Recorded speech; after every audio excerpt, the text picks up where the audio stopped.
Hello and welcome back to another episode of Peanut Butter Neya Time. You guys can follow me on Instagram at supertoneyan, so SUPERTONEYAN, and at Neya, NEYA on YouTube. So today I wanted to talk to you guys about something I feel very passionate about, and this is really my mantra that I live by, and just sharing with you guys what this mantra is and how it came to be, how I came to live by this. And so this mantra means a lot to me because it's what I live by to be confident, assured, and happy. And my mantra is to feel good, to look good. So I truly believe if you feel good, you'll look good. Feel good, look good. Feel good, look good. Say that to yourselves every day, as many times as you need to truly believe it. So where did I really come up with this mantra and why? I think that's a really important question. And I really want to talk about this in like holistically. So it might take a while. That's why I've set my mood lighting to a purple. We're getting in the feels today, getting into the emotions of where this came from. So in order to really understand this, it's all about really my body journey. And I think this feel good, look good mentality comes from self-care and really a journey I've been on personally, from a girl to a woman, of really understanding who I am, how to love myself fully for who I am and why I should. So I want to kind of bring us back to my younger days. And I think this will like start to paint the picture of like breaking down of who I really am. So I grew up in Melbourne, Australia. I am from a family of 2 kids. So I'm the youngest. My sister's older than me. And I think as like kids, you kind of naturally draw to one parent a little bit more. I think I was really like attached to my dad when I was younger. We would do a lot of things together. I think we just had aligned interests. My sister was definitely like a normal girly girl, loved shopping, loved like getting her nails done, beauty stuff. And she was just like that from like quite a young age. And so she was super close to my mum. I think they get along really well. They just have like just similar interests and just like had a lot of things like as we were growing up and traveling that they wanted to do together, like shopping. Whereas like I was a very carefree child that literally just loved food. I think that was like my main priority in life, was just like eating. And so my dad also really loves eating. And so we would just like eat together. And on holidays, I would be like, okay, Dad, where are we going to go eat? Like we would just potter around together and find things to eat. I remember this one time we were in China and I distinctively remember being in Shanghai and we were in this little market area where they were cooking all these type of foods, and there was this one like dumpling station and they were cooking these dumplings. They were wrapping them and then placing them into the pan and putting this sesame sauce in it and making it like a little bit juicy. And Dad and I stood there watching that for like a solid 30 minutes before we decided, okay, maybe we should try some. And so this is just like an insight to who my dad and I when we were young, and I just loved eating. I was super passionate about it. I would eat everything and it was amazing. Like I think I just had absolutely no idea about body image, never felt pressure from my parents or my family to be like a certain size. And just like I just was who I was. And I think I kind of was like in a really great place because at that age I was so ignorant. I didn't really care about what anyone else did or thought about me. I just lived in my own little la la land. And my parents will tell you, like, I literally lived in a la la land, that they were concerned sometimes as to like, is she learning? Is she doing things? Does she have interests? And I think this is like so interesting because I don't know why I was like this. I was just so not like, I wouldn't say independent, but like independent minded. Like I didn't really care what other people thought.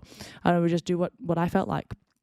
And so I had no idea about body image, was not influenced by it at all. I would watch like plenty of Hannah Montana, all the Disney Channel, and I never really like was influenced by like what I saw. I'm like, oh, like they're that size, I should be that size. Like, no, not at all.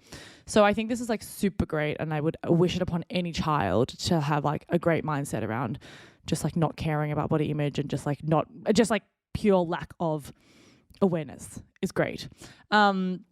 Yeah, so no idea about body image. Also no interest in boys. I think like the times I had interest in boys, it was just like very romanticized from like novels or like movies and things that I saw. So I had like no maturity in like actually ever going to date anyone. I think I had like the fattest crush on somebody when I was like 16 or 17 and told them, and it didn't amount to anything because I just think like I didn't really ever think that I would be loved, like not loved, but I didn't really think it would be reciprocated because I didn't really feel like I looked like everybody else. But that wasn't in like a negative way on myself. I just felt like I wasn't understood.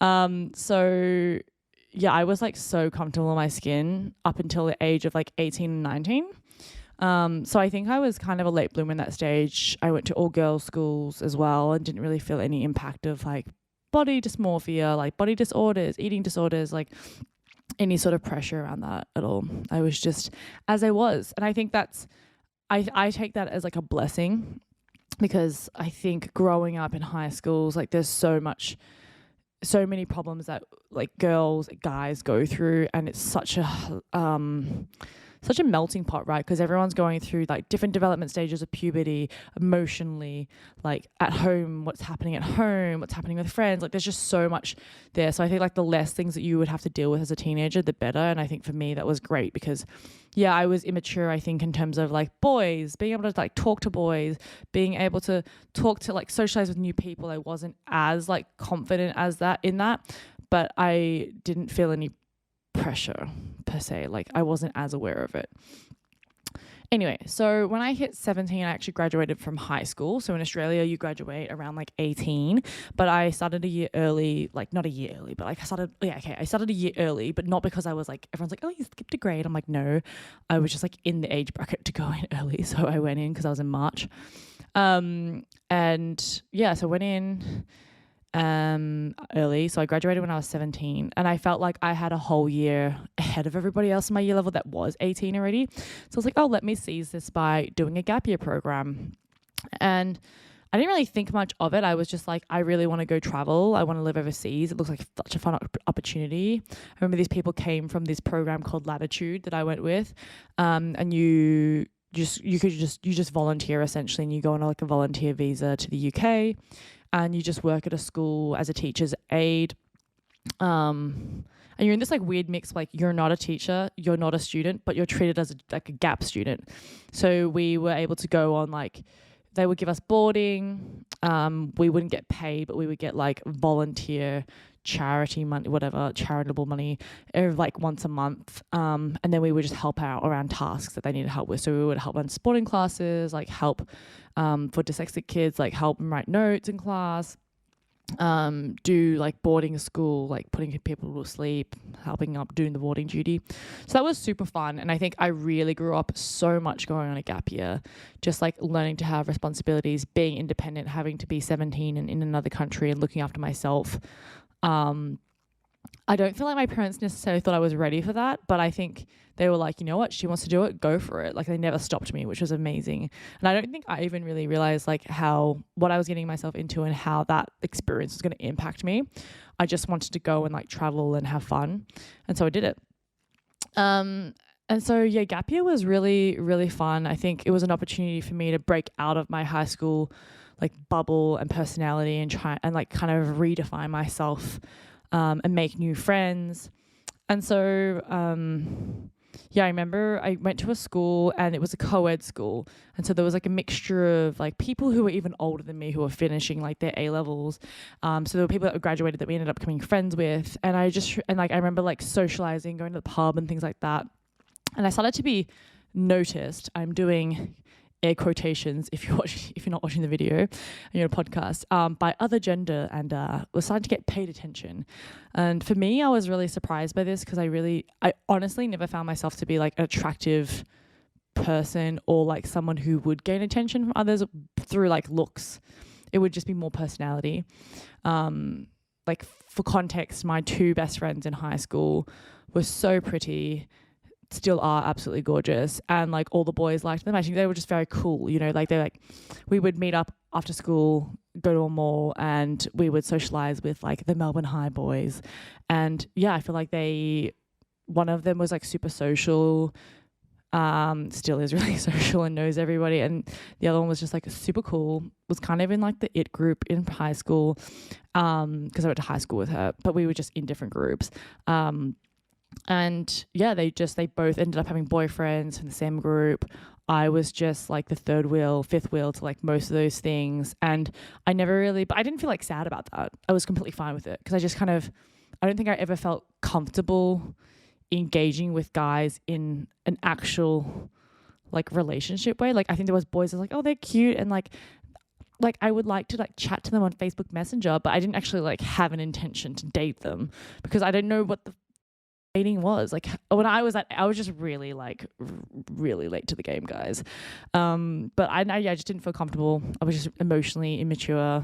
And I think I was just so consumed by like what I saw on TV. I didn't really understand like how to communicate with them. I was like, oh, like boy meets girl, they talk. I don't really know how that works. Anyway, so yeah, even like in high school when we did do like boy girl social events like outside of school or anything, I used to get like mad anxiety because I felt, oh, I'm just so odd and like no one has an interest in me and I don't really know how to talk to you. And I think that's a really natural thing to feel. But I definitely think, I guess without realizing it at that time, I don't really think I thought it was as much about looks, but I did feel like I was different. I just didn't feel as comfortable and confident. So yeah, that was me in high school. And I don't think this was like crippling at all. I really don't, like when I say I didn't care, I'm trying to emphasize to you that it was not a priority for me to have a boyfriend. It was not a priority for me to like socialize with boys. I just felt like, oh, I didn't ever feel like, oh, I'm not enough. I just felt like, oh, I don't think these people understand me and I don't think I understand them, but that's okay. It just never really bothered me. Anyway, back to gap year. So I started to get attention from guys, and they were like saying that I was attractive, and I kind of just thought that was like weird. And I remember going out to like a bar one time and meeting like a friend, and there was this really cute guy, and I was like, whoa, he's so cute. And then he had like an interest in me. And I thought it was like the strangest thing ever. I was like, is someone punking me? This is so weird. And I didn't really like know how to handle that. And I remember I ended up like kissing him, which was like a really big deal for me. I think it was like my first kiss. Yeah. But yeah, I didn't really like know how to manage that or understand it, and was still like emotionally immature and such a lack of experience. But yeah.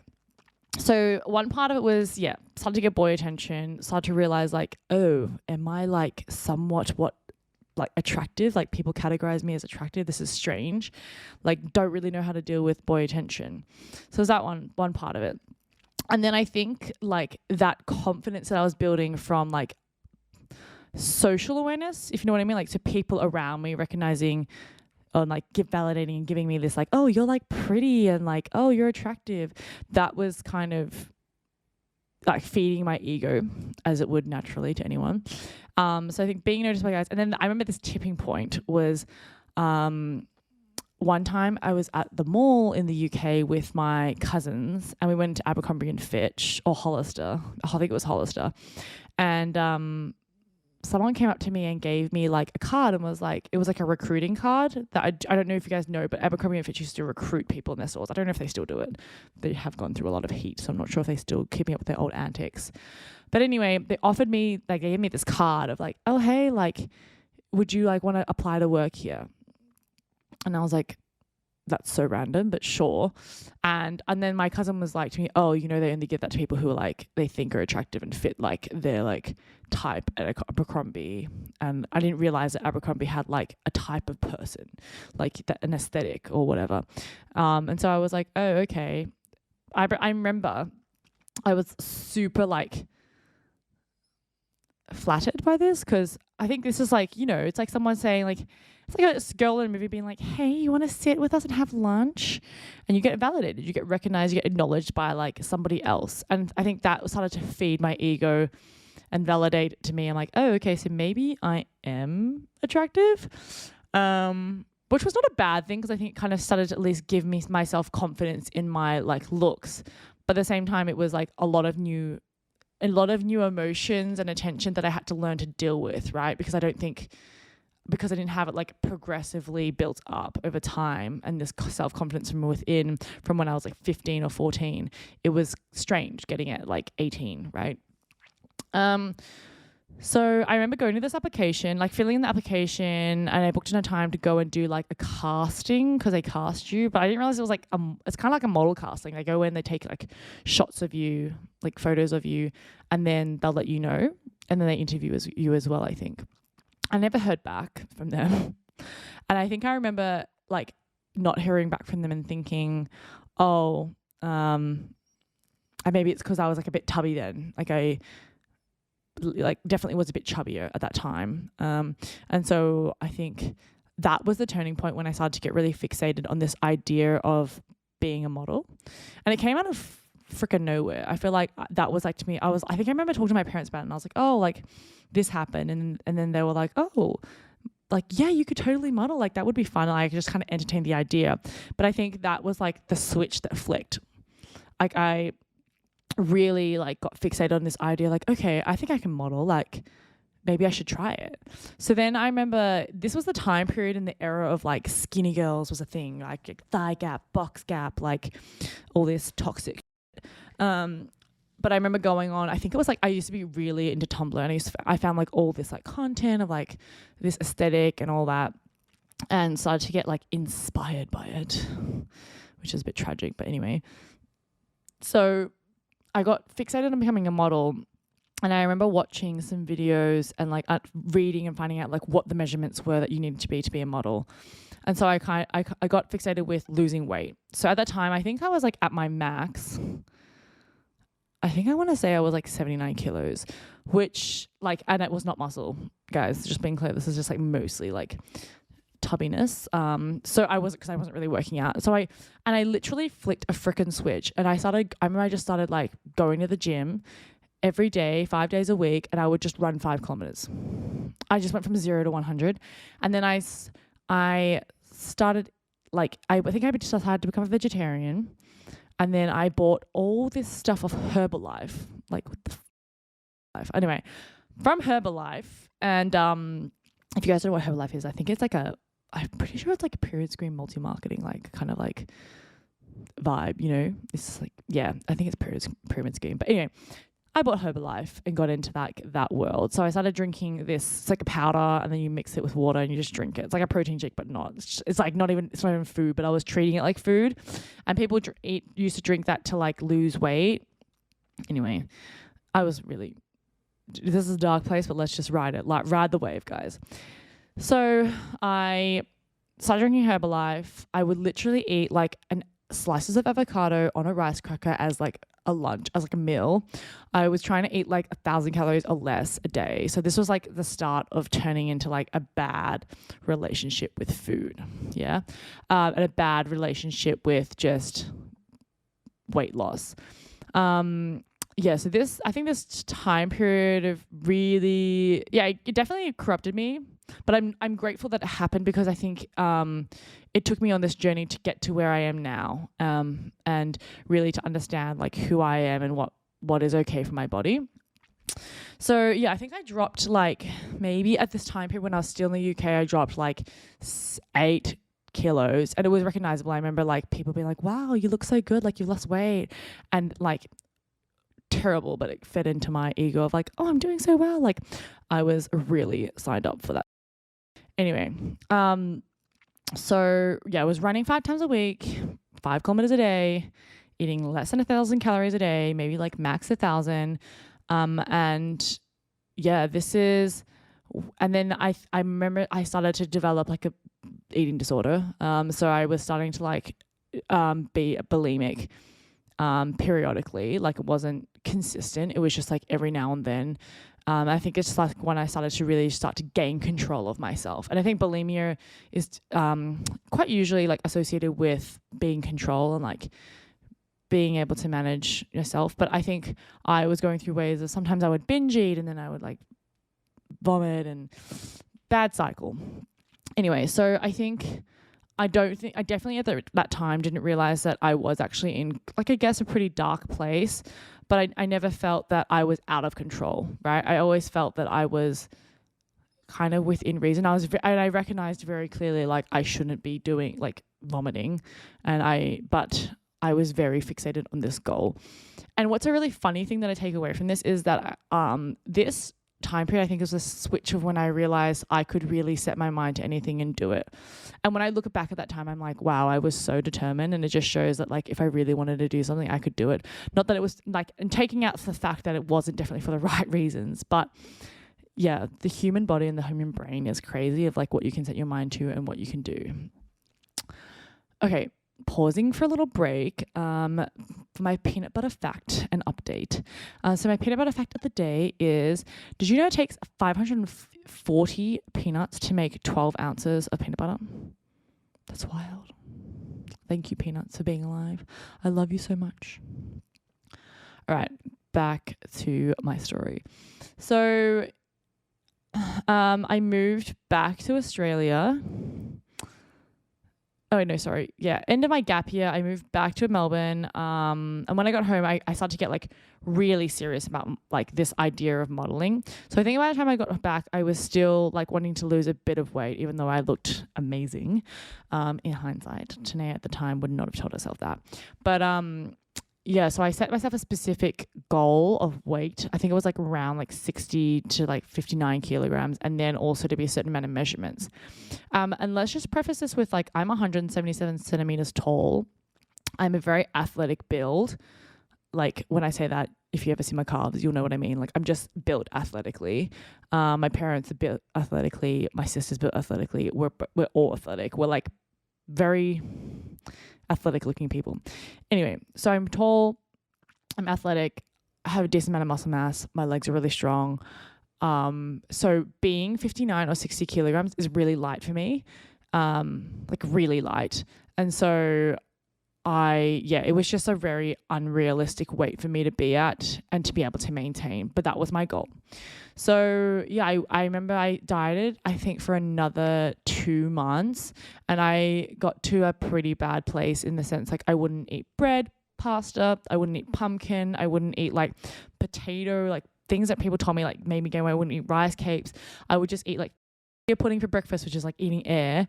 Lunch, I remember I would have like a chicken salad, and then dinner, I was eating like a cabbage soup for months. And bless my parents for like supporting me, because that was what I wanted to do. They were like, kind of just like, okay, we'll like support you and let you go through this. But they were very definitely watching very closely, and I think they were super supportive for a while. But then I remember my dad pulling me aside one time and just being like, you cannot lose any more weight. Like, promise me you won't lose any more weight. Like, you're just getting too slim. So anyway, I ended up getting to about 60 kilograms when I decided to take my casting photos for modeling agencies. And I remember taking these casting photos and still thinking, oh, I have this area and that area to lose weight. But I sent them off, and results, I actually got a call back from an agency, and I remember being so excited because I felt like, oh my God, I've done this. Like, I have like set my mind to this and I've gotten what I wanted. So I remember my dad driving me to the agency. I went in, they took photos of me, they like measured me, and then I remember they like flattered me by saying like, oh, did anyone ever tell you look like Jessica Gomes? And like Jessica Gomes is a really big Australian, like half Asian, half Western model in Australia that was like the face of David Jones for ages. And she's stunning, and yeah, people were like, oh my God, you look like her. Like, quite a lot of people thought that at the time. I was like, thank you. That's very, very kind of you. So yeah, that obviously boosted the ego more. And yeah, so I got signed by this agency, which woohoo for me. That was really exciting. That was a big milestone that I achieved. And then, so I ended up modeling for about a year and a half. And then deciding to stop. So let's talk about that. So I think during that period of once I got signed, I was keeping up with like being really thin, eating not much. But at the same time, I also started university like properly. So I was like, I think I was in my first semester when I first started modeling, and then I kind of fell into the second semester and I started socializing a bit more, and then I started to like socialize more and like meet people. And I think the journey of me being a model, it was going really okay. It was like you do free work and you take free photos and you spend all your time doing this free work in the hope of like doing paid work. And I did get paid a little bit, not much, but for a few jobs. And that was nice, but it's a hard like slog. Like that job is not easy. And kudos to people who model, because like, and I mean in the traditional old modeling agency sense, because that's hard. Like now you can really rep yourself through like Instagram, or you as a model have so much power, but back then really hard. And so yeah, I was modeling, kind of getting the experience, but I was kind of realizing like, oh, this isn't as fun. And so I had a turning point, which I'll get to in a moment. But before that, just a fun thing that I wanted to share was I do think it was really interesting that once I started to lose weight and I came back from my gap year, lost weight, started to go out more, socialize more.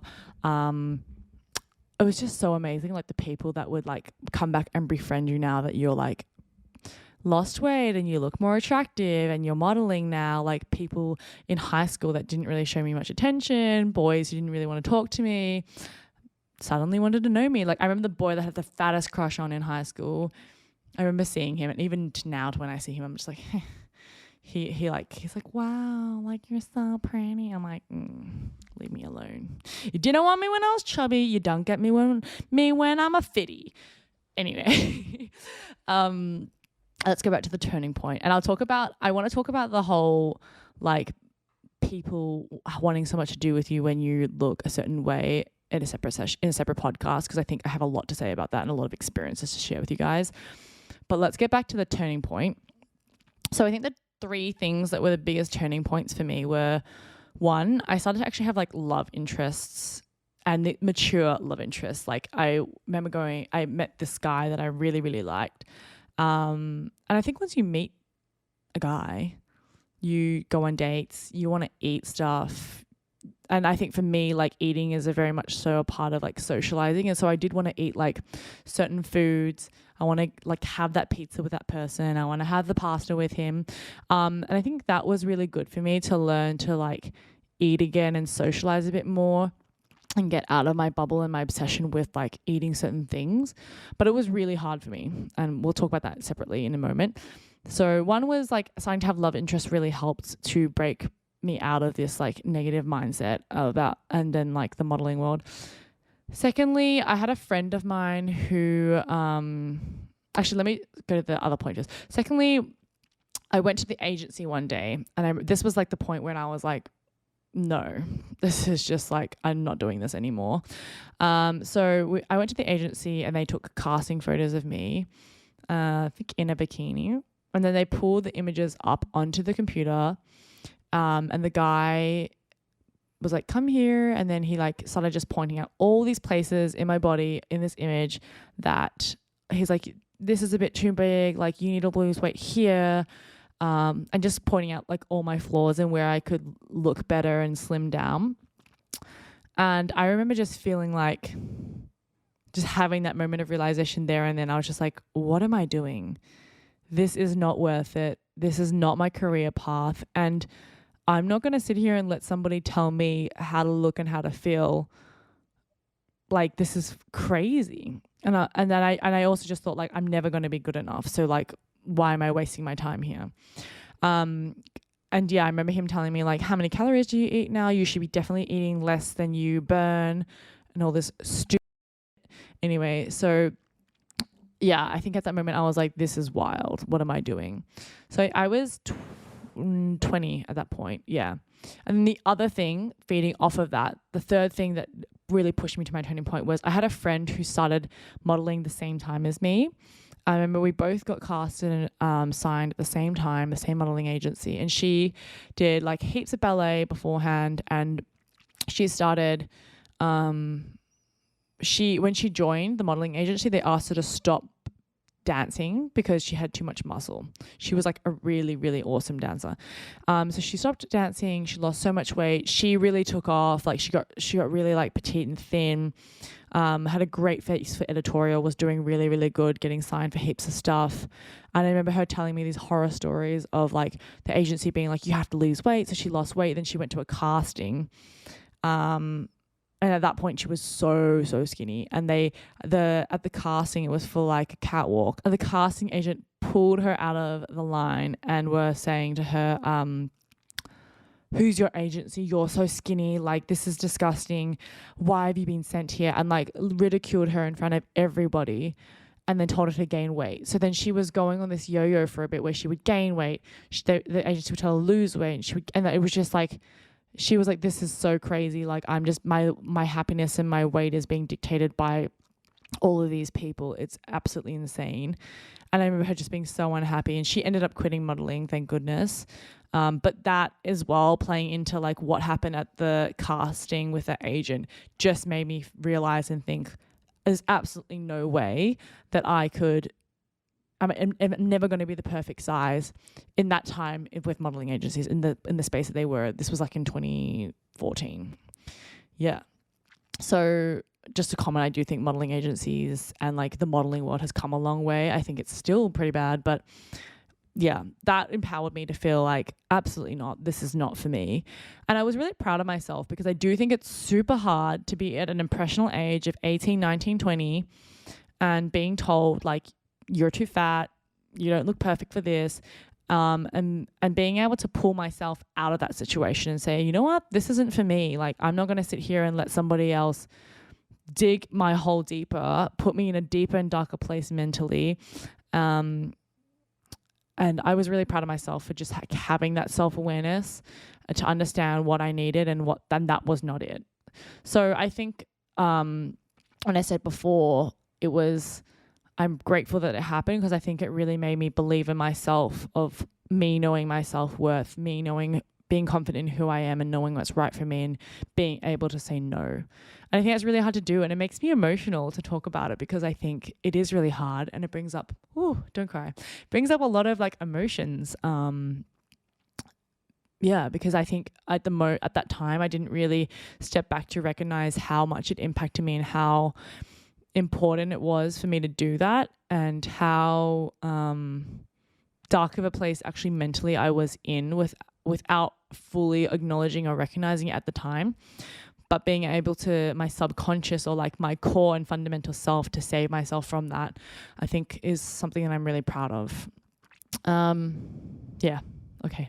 So that was a turning point. I think quite an emotional time when I look back on it. But then I want to talk about the recovery. So after I quit modeling, it took me 2 years to really learn how to eat normal again.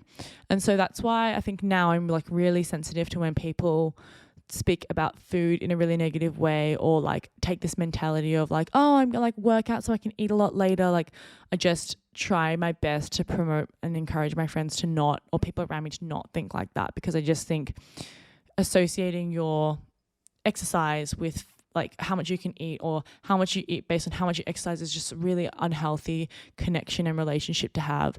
And I just don't think it's okay.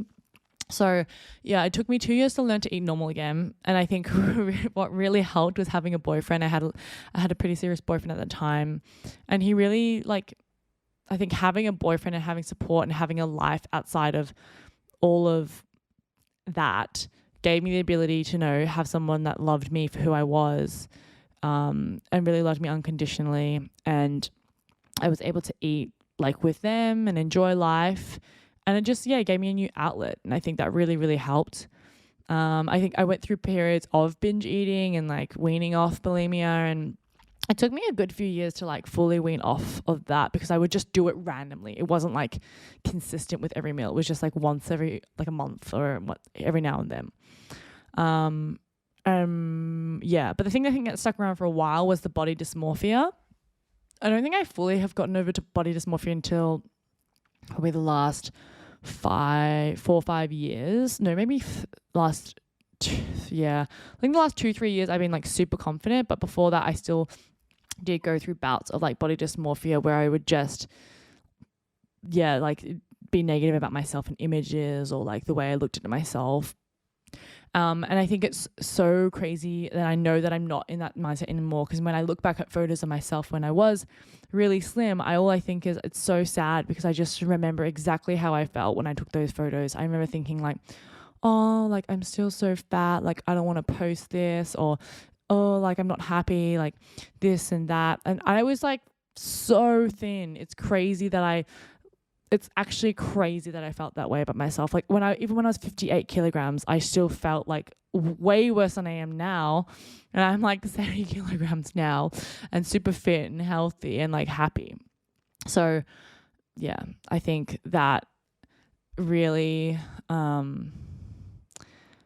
that really took me a while to get out of that body dysmorphia phase in my life. And I honestly didn't realize that I had body dysmorphia until I heard people talk about it. And I was like, oh, shit, yeah, like I had that. And yeah, you just don't even recognize it at the time. Anyway, so yeah, the getting back to me stage, I started to actively do things and make decisions for myself that would put me in a better place. So I stopped weighing myself a very long time ago, because I realized that really damaged my mindset towards my body. Like I think that was one of the biggest things that just set myself up for a negative mindset, is because when I was trying to lose weight, I would weigh myself every day and see like what the weight was, right? And so I think by stopping doing that action, I didn't connect myself to a number, and putting in like a number, like setting yourself and your value with a number is just so unhealthy. And I don't think I honestly really like feel like in your day-to-day life, your weight doesn't matter. Maybe if you're an elite athlete and you need to be a certain like weight, or you're trying to do like be a bodybuilder, etc., all those kind of things, sure. But on your day-to-day, I just don't feel like it's necessary to weigh yourself, because that's where it leads me to my mantra, which is feel good, look good. And I think also look good, feel good. It works both ways. And I think your body and your confidence is really in the eye of the beholder. And that's where my mantra comes from, is like, you see yourself and you like feel good about yourself, you do things to make yourself feel good, you will look good. If you feed that feel good mentality, you will look good, right? It doesn't matter what anybody else thinks either. It's all about you and how you feel. And feeling is like literally most of it. And my parents told me a very long time ago when I was young, like, Neya, who pays your bills? Who pays them? I'm asking you guys too. Who pays your bills, right? Why do you care what people think about if they don't pay your bills, right? So sure, at work, do your best. Obviously, body image has nothing to do with most people's work, but everybody else in the world, like, we care so much about what people think. No one really cares that much about you. First of all, everyone's focused caring about themselves and like, oh, does everybody else care? But those people don't pay your bills. So just do what makes you happy and do what serves you as a person, right? Yeah.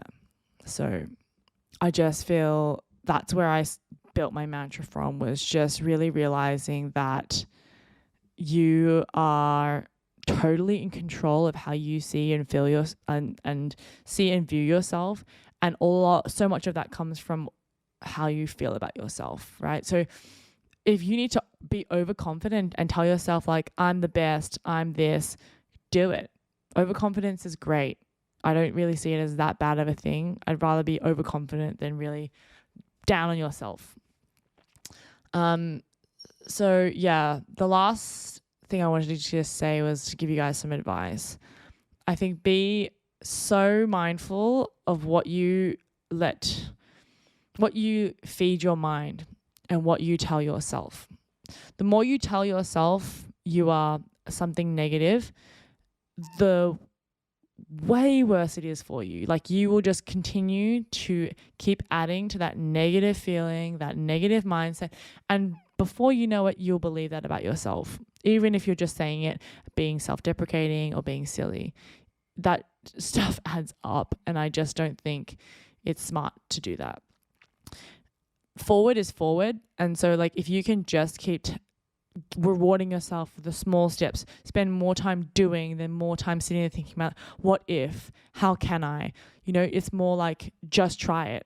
If you try it, doesn't work, it fails, it's fine, move on, you've tried it. if you tried it and you might find that it works for you, then great, one step forward. I think just always keep taking like one step forward towards what you want, and being positive about yourself as opposed to being negative. I think the other thing is be really mindful about what you project into others. I try my best to be really positive about body image to other people, and I try not to give like negative thoughts to about myself or to others, or let my friends talk badly of themselves. When my friends are being like, oh, I look fat here or this or that, I'm like, no, you don't. And I try my best to just push them away from having that mindset or even talking about that, because as I said, the more you tell yourself it, the more you start to believe it, right? My other thing is, I think everything in moderation. So I eat everything now. I don't limit myself. And I think everything in moderation is absolutely fine. There's always more to eat. There's always more to have. Like, you're going to be able to eat that burger tomorrow. You don't have to have 2 today. Like, just do everything you want in moderation. Have that candy, have that piece of chocolate, eat that piece of vegetable. Like, just really everything in moderation. Nothing is terrible for you, just moderate it. And then also, I think just being kind to each other. I think everyone has their insecurities, and everybody has to go through their processes to move on or fight that. And it's not easy. And people like seldom know that I went through all of this stuff because I don't talk about it. But I think giving people the space to talk about it and share your thoughts on it, and not come across as like, hey, I'm indestructible, I never feel anything. No, like, be vulnerable to other people. It helps to have a conversation. It helps to open it up for others. And I think that's really important. I think that's why I really wanted to have this conversation today, is because I just really love to spread the mantra of feel good, look good. I think if you can tell yourself that and truly believe it, it'll help you so much. Every person is absolutely beautiful. Every person is so confident. And I truly believe the more self-confidence you can have, the more self-love you give yourself, taking yourself out of toxic situations and being really self-aware, the better the person you will be. So I really appreciate you guys listening. If you've made it to the end of this podcast, I know it wasn't easy. It's a bit of a long one. But I hope this helps like your own personal journey. Maybe you just tell somebody else about it. And just, even if you yourself are really confident, you just, spread the word, or keep these things in mind when you talk to your friends or family, or when you have kids or your partners, anything. Because I think it's really fed by the community we're in. And if we can continue to just keep helping each other and building this really great mindset, then the world is our oyster. So thanks so much for listening. My final words will be feel good, look good. Thanks. Bye.